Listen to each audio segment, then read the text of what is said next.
मेरे भाइयों अब स्टार्ट करते हैं मोड के ऊपर बात। ठीक है ना, ये भी पोजिशनल वैल्यू ही हमें बताता है। ठीक है ना, जनरली आपको कहता है मोड किस लिए यूज किया जाता है। कहता है मोड हम जनरली एक और इसमें क्या होता है कि जो ऐसी चीज हो जो डेंस डेंस हो, मतलब जो ज्यादा हो, समझ रहे हो। जैसे फॉर एग्जांपल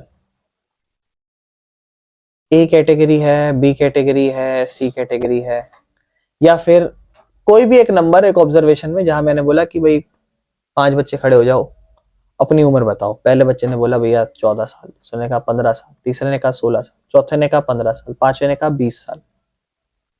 तो जो सबसे ज्यादा रिपीटेड है वो नंबर है 15, यही हमारा मोड हो जाएगा। यानी कि सबसे ज्यादा रिपीटेड नंबर या मोस्ट डेंस नंबर है, जो सबसे ज्यादा घना मतलब इन द सेंस कि रिपीटेड नंबर हो और कुछ नहीं है। ठीक है ना।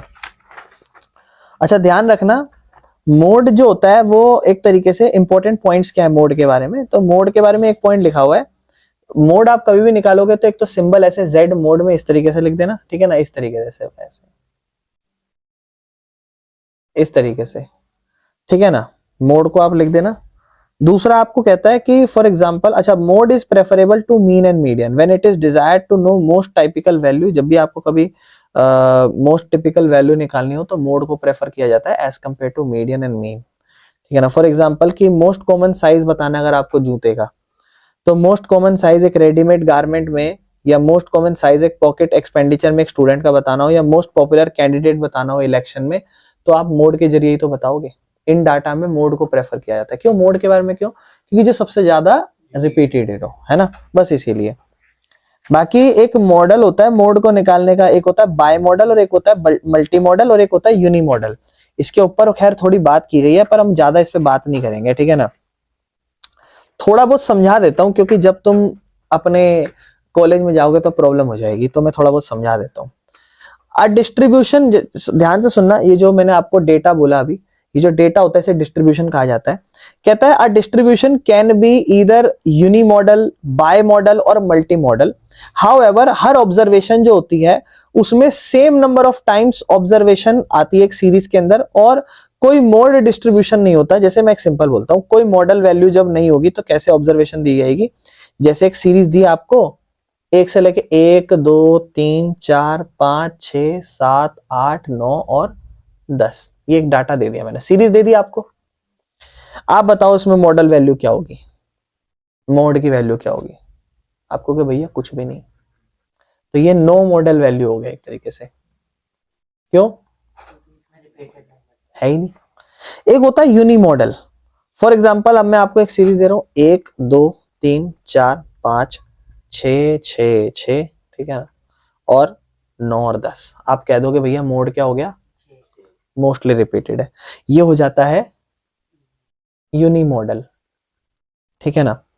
अब आपको कह रहा है इसमें मैक्सिमम नंबर आ जाते हैं। बाय मॉडल फॉर एग्जांपल, अब आपके पास होगा क्या, ऐसे ही सेम डाटा में 6 भी 2 बार आ जाए और 9 भी 2 बार आ जाए। अब क्या, दो मॉडल है, दो मॉडल वैल्यूज है, इसीलिए इसको कहा जाता है बाय मॉडल।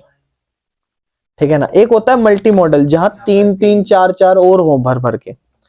ठीक है ना। तो हालांकि इससे खैर ज्यादा बात होगी नहीं, बस फिर भी आपसे कभी ग्राफ व्राफ पूछ ले तो बड़ी क्लासों में तो खैर मेरे भाई में बहुत आता है, ध्यान रखना। तो जनरली मोड को अगर हम फ्रीक्वेंसी कर्व के साथ बताएं, मोड को एक ये फ्रीक्वेंसी कर्व है इसके साथ बताएं, तो ये जो मिडल मोस्ट आइटम्स है ग्राफ के थ्रू, ये आपका मोड वैल्यू होता है। यहाँ पे आपकी सारी आइटम्स लिखी जाती हैं और ये वाला जो ग्राफ पे ये वाला पॉइंट होता है या यहाँ होता है, ये आपका एक तरीके से मोड होता है ग्राफ में।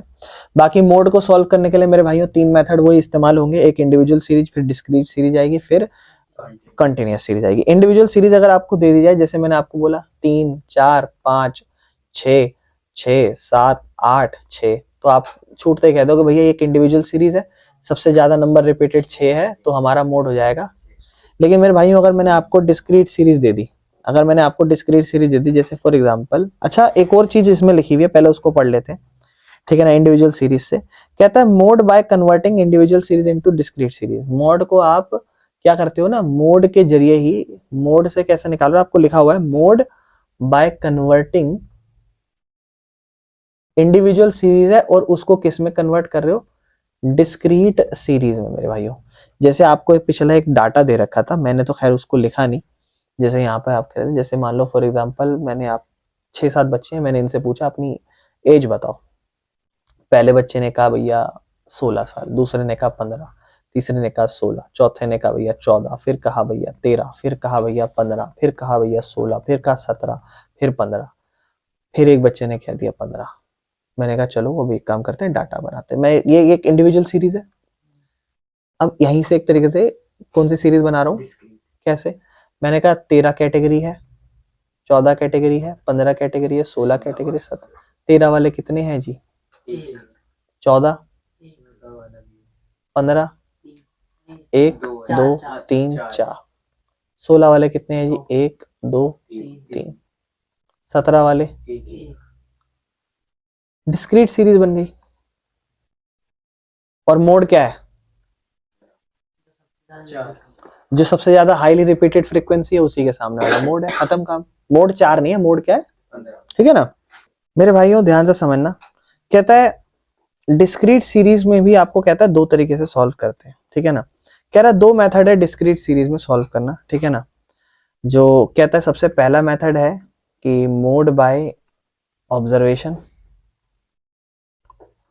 मतलब आप जब डिस्क्रीट सीरीज को सॉल्व कर रहे हो तो या तो ऑब्जर्वेशन से सॉल्व करो, या फिर कहता है mode bye grouping method. Mode को ऑब्जर्वेशन के थ्रू और ग्रुपिंग मेथड के थ्रू समझा जाता है। अगर मान लो जैसे फॉर एग्जांपल आपको एक क्वेश्चन दिया है, मैं लिख देता हूँ। एक क्वेश्चन था 100, 110, 120, 130, 140 और 150। और मेरे भाइयों यहाँ फ्रीक्वेंसी इसकी दे रखी, कितने लोग हैं, ये जनरली कहा है दिहाड़ी कितनी है लोगों की, वेजेस दिहाड़ी कितनी। तो 2 हैं, 4 हैं, और मेरे भाइयों 8 हैं, और मेरे भाइयों 10 हैं, ठीक है। फिर इसमें भाई 5 है, फिर इसके बाद मेरे भाइयों 4 है। तो अगर मैं आपसे जनरली बोलूं ऑब्जर्व करके या इंस्पेक्शन करके बता दो मोड क्या है, तो आप कह दोगे भैया सबसे ज्यादा इसमें है, ये हमारा आंसर हो जाएगा, काम खत्म। दिस इज ऑब्जर्वेशन मेथड जो भी आपने सीखा। But what if we when we have to calculated by grouping method. तो ग्रुपिंग मेथड में अब आपको कैलकुलेट करना है, तो थोड़ा सा जगह का बना लेते हैं, ध्यान से समझना। सबसे पहले आपको करना क्या है, थोड़ा सा मुझे इसको बढ़िया तरीके से बना लेना चाहिए था ताकि मैं बढ़िया से कर सकता, कोई बात नहीं, ठीक है ना। तो जनरली करना क्या है आपको, सबसे पहले स्टेप्स पढ़ा देता हूं मैं, ध्यान से सुनना। स्टेप्स क्या होते हैं इसके ग्रुपिंग मेथड में, कहता है प्रिपेयर करो एक टेबल जिसमें 6 कॉलम हो। प्रिपेयर करो, अच्छा कॉलम समझते हो, कॉलम ऐसे बनती है और रो ऐसे बनती है, ये बात ध्यान रखना थोड़ा बहुत, बस एक ही याद रखना, दूसरा अपने आप समझ आ जाएगा। ये कॉलम होती है, कह रहा है 6 कॉलम बना दो। कितनी कॉलम बना लो मेरे भाई, 6, यानी कि 1 2 3 4 5 6, ऐसे 6 कॉलम बना लो सबसे पहला, ठीक है ना। और इस तरीके से बनाना, in addition to the column for various values of x, x की एक वैल्यू करके क्या करना है, 6 कॉलम। सबसे पहले कहता है कॉलम 1 में क्या आपको करना है, जो आपकी कॉलम 1 बनेगी, कह रहा है उसमें तो फ्रीक्वेंसी लग दो जो भी एक्स के अगेंस्ट में थी।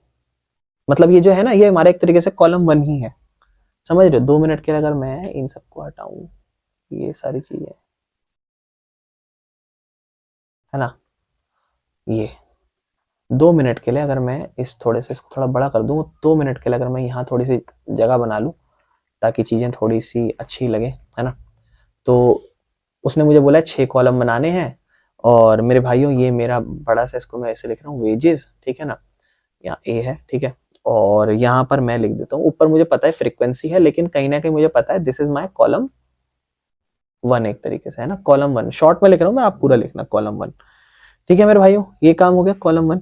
फिर आपको कहता है step 2, group the frequency in 2 starting from the top, find out their total and mark the highest total.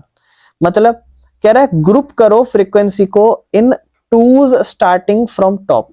मतलब सेकंड कॉलम में क्या होगा जनरली, जो सेकंड कॉलम पे अब जैसे आप आओगे तो आपको एक तरीके से बोला है कि ग्रुप करो 2 के अंदर, जितनी भी फ्रीक्वेंसी है ग्रुप करो 2 के अंदर, इस तरीके से ग्रुप करो फ्रीक्वेंसी को 2 के अंदर टॉप से।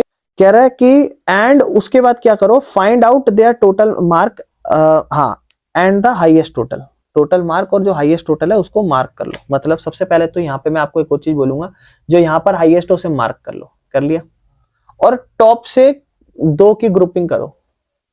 क्या 2 जमा 4 6, 8 जमा 10 18, 5 जमा 4, ये कर दो, कुल मिला के ये करना है और कुछ नहीं है।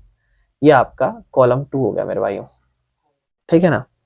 अब यहां पर लिख भी देना कि ये इन टूज है, ये आपको लिखना है इन टूज, इन टूज, ठीक है, ऐसे करके अब आपको कॉलम 3 के लिए क्या डिस्क्रिप्शन दिया गया, कह रहा है ग्रुप करो इन फ्रीक्वेंसी को, फिर 2 starting from the second frequency and find out their total. मतलब अब की बार आपको जो है एक तरीके से, अब ध्यान समझना, अब की बार आपको क्या करना है, सेकंड वाली जो फ्रीक्वेंसी थी, सेकंड फ्रीक्वेंसी वहां से स्टार्ट करो, ठीक है ना, और जो भी लेफ्ट आउट हो जाएगी फर्स्ट को छोड़ के फिर उनका टोटल लिख दो। मतलब सेकंड से स्टार्ट कर दो एक तरीके से, टॉप की छोड़नी है, 4 और 8 हो जाएंगी और 10 और 5 ये वाली, अब इनको लिख दो। और आप चाहो तो यहाँ लिख के ऐसे दिखा सकते हो कि मैं 4 और 8 को कर रहा हूँ तो ये कितने हो जाएगी, इसको आप दिखा सकते हो पहले 1 और 2 को कर रहा हूँ तो ये कैसे लिखोगे मेरे भाई, 4 और 8, सेकंड और थर्ड हो जाएंगी 12, और मेरे भाइयों 10 और 5 हो जाएंगी। अब उसके साथ उसके अलावा कोई ग्रुप बनेगा, बोला ही नहीं हमने बोला अब सेकंड से स्टार्ट करना है तो इसका ग्रुप इसके साथ बनेगा, इसका ग्रुप इसके साथ बनेगा। क्लियर है मेरे भाइयों, ये 2s की कॉलम खत्म, अब अगले में 3s की कॉलम है जिसको भी हम छोड़ देंगे, अभी तो हमें नहीं समझना, अब स्टेप बाय स्टेप। अगला पता है क्या कह रहा है, ग्रुप 3 के अंदर कह रहा है ग्रुप करो फ्रीक्वेंसीज को इन 2s, ठीक है ना, अच्छा सॉरी, 4th कॉलम समझना है ना, हमने 3rd समझ लिया, 4th समझना है। 4th में कहता है ग्रुप करो इन फ्रीक्वेंसीज को 3 के अंदर स्टार्टिंग फ्रॉम टॉप, और उनका टोटल मार्क को जो भी आए उसको स्टार्ट वो कर लेना। अच्छा देखो यहाँ पे हाईएस्ट कौन बना था मेरे भाइयों, यहाँ पे 18, यहाँ पे हाईएस्ट क्या बना था, बस इनको मार्क करते चलना। आप कॉलम 4 पे आ जाओ और इसको लिखना इन 3s। अब C4 पे आ रहे हैं, अब ध्यान समझना, अब इसको चलते हैं इस पे, ठीक है, इसको चलते हैं ऐसे। अब आपको पहले 3 जोड़ने एक तरीके से, ठीक है, 2 4 8, 8 4 2, मतलब 2 जमा 4 जमा 8 कितना हो जाएगा मेरे भाई, 14, और फिर 10 5 15 और 4 19 कितना हो जाएगा मेरे भाई, है ना ये। फिर कॉलम 5 आपको बोलता है, कहता है ग्रुप करो इन फ्रीक्वेंसी को फ्रॉम सेकंड, 3 से सेकंड, 3 से सेकंड करनी है मेरे भाई, सेकंड से 3 वाली, यानी कि यही जुड़ेंगी, इसके अलावा कोई जुड़ेंगी, तो अब यहाँ पे C5 है आपका 3 वाला, यहां से चल रहा है 8 4 12 10 22, तो ये 3 वाली 22। हालांकि मैं यहाँ लिख नहीं रहा, आप पूरा लिखना कि क्या क्या जोड़ रहे हो आप।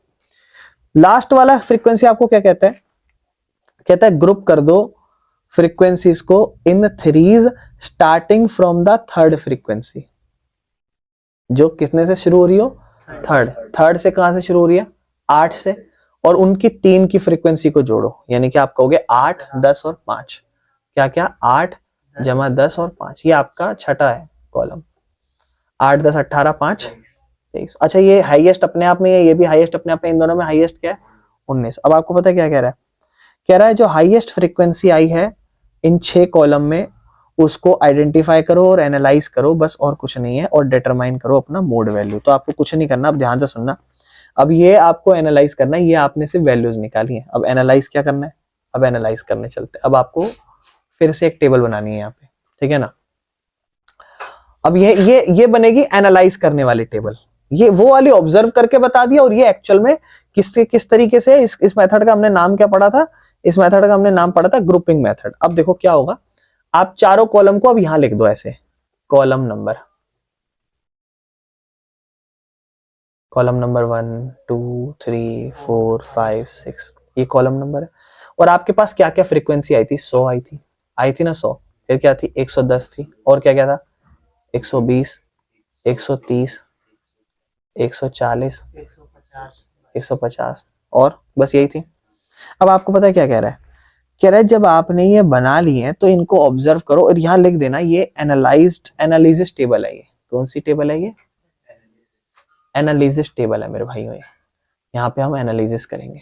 आपको क्या कह रहा है, कहता है कॉलम 1 में आओ सबसे पहले, यानी कि कॉलम 1 में हाईएस्ट वैल्यू क्या आई थी, 10 थी कॉलम 1 में। कह रहा है कॉलम 1 में हाईएस्ट वैल्यू 10 थी, जो आपकी कौन सी फ्रीक्वेंसी को रिप्रेजेंट कर रही थी, 130 को, तो उस पर टिक मार दो। कॉलम 1 में सबसे हाईएस्ट 10 थी, 130 को रिप्रेजेंट कर दी। कह रहा है कॉलम 2 में आओ, कह रहा है कॉलम 2 में हाईएस्ट वैल्यू कौन सी थी, 100 नहीं मेरे भाई, हाईएस्ट वैल्यू 18 थी। ये 18 किन दोनों को रिप्रेजेंट कर रही थी, 8 और 10 को, यानी कि 120 और 100, समझ पा रहे हो, समझ रहे हो, 18 है 8 और 10 को, 8 और 10 किसके हैं, 120 और 130 के। अब आ जाओ कॉलम 3 पे, कॉलम 3 पे ये 4 और 8 वाली है, और 10 और 15 वाली, कौन सी 15 वाली बड़ी, 12 वाली, 10 और 15 किस पे है, 10 और 5 सॉरी 10 और 5 किस पे, 130 और 140, समझ रहे हो। अब इसके बाद क्या कह रहा है, अगली वाली 19 थी ना, अगली वाली 19 किस पे थी मेरे भाई, कैसे आई थी, 10 5 15 4 19, यानी कि 130 140 100, कोई दिक्कत मेरे भाई। अगली वाली आई थी 22 कैसे आई थी मेरे भाई, बीच के 3 जोड़कर, है ना, 8 4 12 10 22, यानी कि 110 120 130, 110 120 130, कोई दिक्कत। फिर लास्ट वाली 23 कैसे आई, 8 10 और 5 को जोड़ के, 8 10 5 120 130 140, 120 130 140, टिक कर लिए। और जिसमें सबसे ज्यादा टिक हो वो आपके मोड है, कोई दिक्कत। यानी कि जो सबसे ज्यादा नंबर ऑफ टाइम्स आ रहा है वो आपका मोड है। आप कहोगे भैया ये क्या कर रहा है, इसलिए मैं बता रहा हूँ ना कि अब देखो, अगर आप कभी इस क्वेश्चन को देखोगे ना, आपको भैया ये क्या लग रहा है, तो बहुत ही डरावनी चीज लग रही है, लेकिन आप करने बैठो ना तो एक क्वेश्चन आप करोगे और आपको आ जाएगा समझ में। अभी भी आधा आपको लगभग समझ में आ गया होगा कि भैया अच्छा ये चीज है तो कर लेंगे, कोई दिक्कत नहीं है।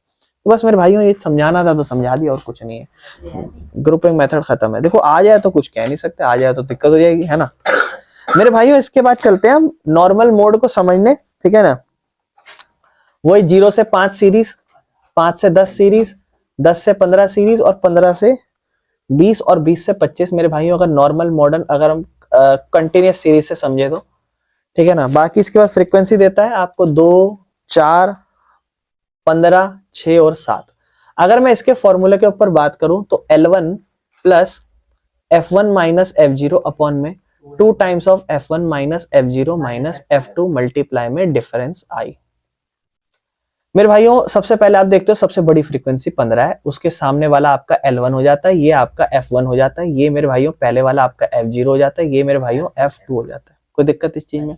डिफरेंस आपको पता है कितने का है, 5 का है मेरे भाइयों। एक सेकंड, हाँ L1 मतलब 10 जमा में F1 मतलब 15 माइनस 4 अपॉन में 2 टाइम्स ऑफ F1 मतलब 30, और 30 में से ये दोनों माइनस होंगे, यानी कि कितना माइनस होगा, 10 लिख दो डायरेक्ट, गुना में यहाँ पे कितना है 5, 10 जमा में मेरे भाइयों 11, और इधर बचा है 20, और इधर बचा है 5, एक नंबर पे कटा मेरे भाइयों, 4 नंबर पे कटा। 10 जमा में 11/4, कुछ टाइम पहले पिछली क्लास में अपन ने डिवाइड करा था, आंसर बताओगे इसका क्या होता था, 2.75 है ना। तो क्या हो जाता था 12.75 हमारा मोड है मेरे भाइयों, और कुछ भी नहीं है। इस तरीके से हम लोग मोड करते हैं। मुझे उम्मीद है आप समझ गए होंगे, इसमें तो कोई खास चीज है भी नहीं, ठीक है ना। लेकिन मजा आ जाएगा अगर यहाँ फेसिंग फ्रीक्वेंसी आ जाए या लेस देन मोर देन आ जाए, ठीक है ना, ठीक है ना। तो स्पेशल टाइप के होंगे, कुछ चीजें पढ़ते चलेंगे, ठीक है ना। और ध्यान रखना, अगर बाय चांस, ध्यान से सुनना, अगर बाय चांस आपको इस क्लास इंटरवल में ग्रुपिंग मेथड दे दिया तो यहां भी करना पड़ सकता है। लेकिन बस फर्क इतना होगा, यहां आप वो नंबरों को जोड़ते चलोगे और नंबर को जोड़ते चलोगे, और फिर लास्ट में बस आपको वो सीरीज देखनी है, और उसके हिसाब से आप F1 F2 F0 मानोगे। मतलब जो सबसे ज्यादा बार आया, जैसे यहाँ 50 से 60 वाला सबसे ज्यादा बार आएगा, उसको L1 मान के क्वेश्चन होगा। मेरे भाइयों अब लेस देन मोर देन वाला कर रहे हैं, मोड निकालना है। Less than 5, less than 10, less than 15, less than 20, less than 25, less than 30, less than 35, ठीक है मेरे भाइयों। डेटा दे रखा है 1 3 13 17 27 36 और 38। जल्दी से निपटा लो मेरे भाइयों। जैसे मान लो पहले आप इसे लिख दोगे, 0 से लेस देन 5 है तो आप इसे सीरीज को ठीक कर लोगे, 0 से 5, 5 से 10, 10 से 15, 15 से 20, 20 से 25, 25 से 30, और फिर 30 से 35, ये लास्ट है। तो फिर क्या होगा, ये आपका क्लास इंटरवल है, ठीक है। अब आपको कहेगा कि भैया ये अपना CF है, तो आप डिफरेंस लिख दोगे। सबसे पहले तो 1 ही लिखोगे, फिर 2, फिर कितना आ रहा है 10 6 9 और 2। अब आप कंफ्यूज हो गए, ये मानो कि ये मानो, तो आप ग्रुपिंग मेथड पे आ जाओ।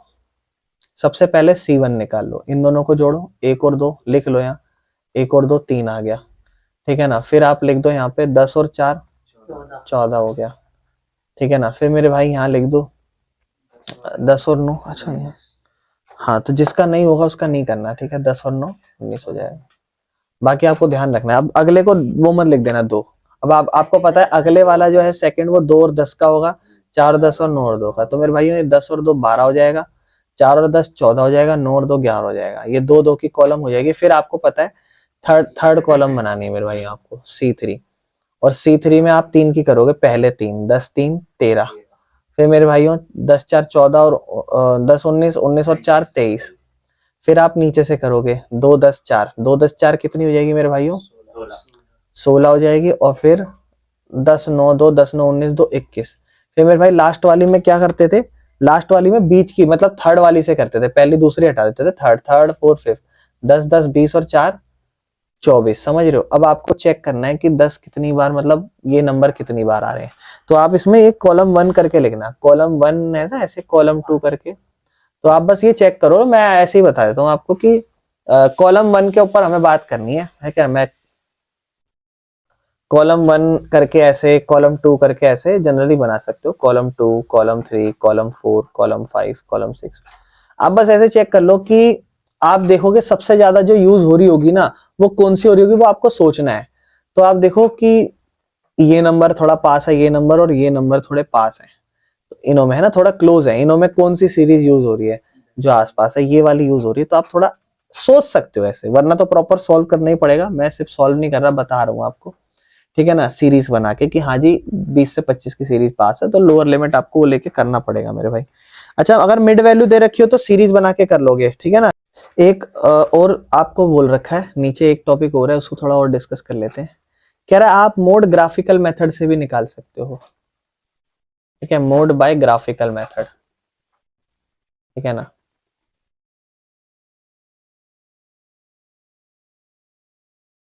ठीक है ना। कह रहा है अगर आप ग्राफिकल मेथड से निकालना है अगर आपको मोड, तो आप हिस्टोग्राम से निकालेंगे, ध्यान रखना, ठीक है। कहता है सबसे पहले तो वो जो डेटा दे रखा हो उसका हिस्टोग्राम बना लो। जैसे फॉर एग्जांपल आपको डेटा दे रखा है 0 से 10, 10 से 20, 20 से 30, 30 से 40, 40 से 50, 50 से 60, ये डेटा दे रखा है आपको। फिर आपको दे रखा है 5 10 25 15 10 5, आपको कह रहा है मोड निकालो। अब आप देख रहे हो यहाँ है, ठीक है, कोई दिक्कत नहीं है। आप हिस्टोग्राम बनाओगे इस तरीके से 10 20 30 40 50 60, और यहाँ 5 10 15 20 25। पहले कितना है, 0 से 10 में आपको पता है 5 है, फिर अगले में 10 है, फिर अगले में कितना है 25 है मेरे भाइयों। तो 10 15 20 25, इसके बाद कितना है 15, 3 पे 15 हो गया मेरे भाइयों। फिर इसके बाद अगले पे 10 है, फिर ये आपका हिस्टोग्राम बन गया। कह रहा भैया हिस्टोग्राम करने के बाद जो रेक्टेंगल है जिसकी ग्रेटेस्ट हाइट होगी वही मॉडल क्लास होगी, ठीक है ना। मतलब ये यही अपनी मॉडल क्लास है, ठीक है ना। कह रहा है आपको, कह रहा है कि अब उसके बाद क्या करो, कह रहा है एक, ओहो माफ करना, एक सेकंड रुको। कह रहा है यही आपकी मॉडल क्लास होगी, ठीक है। अब आपको कह रहा है ड्रॉ कर दो जो लाइन ज्वाइन कर रही हो टॉप से दूसरे रेक्टेंगल पे और जो राइट है उससे दूसरे पे, मतलब यहां से ये सॉरी सॉरी यहां से इस लाइन को ज्वाइन करो और यहां से इस लाइन को ऐसे ज्वाइन करो, ये कह रहा है ऐसे ज्वाइन करो। फिर आपसे कह रहा है कि सिमिलरली लाइन ड्रॉ करो, ठीक है ना। आप ध्यान सुनना, कहता है सिमिलरली लाइन ड्रॉ करो जो इन दोनों पॉइंट पे एग्जैक्टली मीट कर रही होगी ना, यहां से इसको नीचे लिया हो ऐसे, ठीक है। और ये जितने नंबर पे होगा वही आपका मोड है, खत्म। समझ में आ गया। हाईएस्ट मॉडल क्लास, उसके टॉप से इस पॉइंट को मिलाया क्योंकि यहां तक है, इसके टॉप पॉइंट से इसको मिलाया यहां तक है, इसके बिल्कुल बीच में जो पॉइंट है उसको बिल्कुल स्ट्रेट लिया, वो आपका मोड है। अब आप लोग मीन मीडियन मोड सब पढ़ चुके, तो आओ क्यों ना इनके बीच में रिलेशन जाने। रिलेशन बिटवीन मीन, ठीक है ना, मीडियन एंड मोड। कहता है जो इनके बीच में रिलेशन है वो हो सकता है या तो सिमेट्रिकल रिलेशन हो, दो तरीके के रिलेशन होता है, कहता है, या फिर हो सकता है असिमेट्रिकल हो। सिमेट्रिकल जो एक जैसा दिखाई देता है, जैसे जैसे आपने कभी शीशे, जैसे मान लो मैंने एक ट्रायंगल बनाया तो दो हिस्सों में बांटूंगा, ये जैसा है वही वैसा है। या मैंने एक चित्र बनाया, ध्यान से देखना, इसको मैं यहां से तोड़ रहा हूं, दोनों सिमेट्रिकल है नहीं, लेकिन अगर मैं यहां से तोड़ दूं, क्या इधर इधर दोनों सिमेट्रिकल है। तो सिमेट्रिकल असिमेट्रिकल समझ गए। तो आपसे कह रहा है दो तरीके से जनरली मीन निकाले जाते हैं, है ना। मतलब इनके बीच में रिलेशन दो तरीके के, सिमेट्रिकल, अगर सिमेट्रिकल है तो उस केस में आपको कहता है कि अगर सिमेट्रिकल है तो तीनों ही बराबर होते हैं, मीन भी, मोड भी और मीडियन भी, कह रहा है तीनों बराबर होते हैं, बस खत्म। और ग्राफिकल प्रेजेंटेशन अगर बाय चांस कोई एमसीक्यू आ जाए तो ये बेल शेप कर्व बनता है, इस तरीके से बेल शेप कर्व, इस तरीके से, ठीक है ना। ये वाला हिस्सा जो बिल्कुल टॉप पे है यही आपका मीन है, यही आपका मोड है और यही आपका मीडियन है। असिमेट्रिकल पे आ जाते हैं फिर। कह रहा है एक्चुअल लाइफ में जो भी डिस्ट्रीब्यूशंस होते हैं वो असिमेट्रिकल होते हैं, और जो सीरीज भी होती है उसमें मीन और मीडियन मोड फिर डिफरेंट वैल्यूज हो सकती हैं उसमें, ठीक है ना। तो आपको कह रहा है जो फ्रीक्वेंसी डिस्ट्रीब्यूशन है वो या तो पॉजिटिवली स्क्यूड हो सकता है या नेगेटिवली स्क्यूड हो सकता है। बस ये ध्यान रखना, मैं आपको सिंपल बता देता हूं, कुछ नहीं है। अगर असिमेट्रिकल आपको दे दिया तो इसका मतलब मीन मीडियन मोड सेम नहीं है, तीनों की डिफरेंट वैल्यू है। और जो भी आपका कर्व बनेगा उसकी हाइट दो तरीके से बन सकती है, मैं बना देता हूं।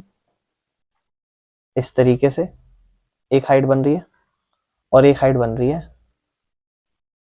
इस तरीके से, ठीक है ना। अब इसमें आप जनरली क्या देखोगे, जो बिल्कुल टॉप पे होगी वो आपका क्या कहलाएगा, मोड।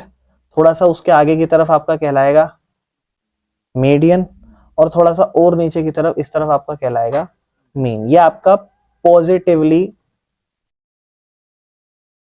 इसे कहा जाता है skewed curve, positively skewed curve. और ये आपका नेगेटिवली स्क्यूड कर्व होता है, इसमें आपका बिल्कुल टॉप पे यहां पे होता है मोड, इससे पहले मीडियन और उससे पहले मीन। यहां हमारा मीन, यहां हमारा मोड और यहां हमारा मीडियन। ये हमारा नेगेटिवली स्क्यूड कर्व होता है। बस इनके नाम याद रखने हैं आपको और कुछ नहीं है। पॉजिटिवली में जो मोस्ट वैल्यू होती है ऑब्जर्वेशन की वो राइट ऑफ द मोड होती है, मतलब यहाँ पॉजिटिव में ना ज्यादातर वैल्यू मोड के राइट में है। आप देखो ज्यादातर जो वैल्यूज है वो सब मोड के राइट में है। तो जो ऑर्डर ऑफ मैग्नीट्यूड होता है उसमें इसमें जो होता है ना, इस केस में कहता है, इस केस में ज्यादातर वैल्यू जब राइट साइड है तो मीन सबसे बड़ा होता है, फिर मीडियन बड़ा होता है और सबसे छोटा होता है मोड। और इस केस में कहता है नेगेटिवली स्क्यूड डिस्ट्रीब्यूशन है, इसमें जो लोअर मैग्नीट्यूड होता है वो more to the left of the mode होता है, मोड के लेफ्ट साइड में ज्यादातर वैल्यूज ऑब्जर्वेशंस रह जाती हैं, जिस केस में आपको कहता है कि मोड सबसे बड़ा है, ठीक है ना, और उससे छोटा मीडियन है और उससे छोटा मीन, यानी कि मीन सबसे छोटा होता है इस केस में। बस ये और कुछ नहीं है, याद रखना। बाकी कार्ल पियर्सन ने इसी के थ्रू एक फॉर्मूला दिया था, रिलेशन दिया था, कहता है कि mode is equal to 3 median minus 2 mean, बस और कुछ नहीं है, ठीक है। इसके बाद इसके कुछ क्वेश्चंस होंगे जो आप यूज करके क्वेश्चन में सॉल्व कर सकते हो, ठीक है ना। दो क्वेश्चन, अगर आपको कभी कुछ क्वेश्चन में ऐसा लिख दिया जाए कि एक सिमेट्रिकल ऑब्जर्वेशन था, उसमें मीन था 26.8, तो कहता है मोड निकालो, तो क्या होगा मोड। ध्यान रखना सिमेट्रिकल में सेम होता है और असिमेट्रिकल में अलग होगा।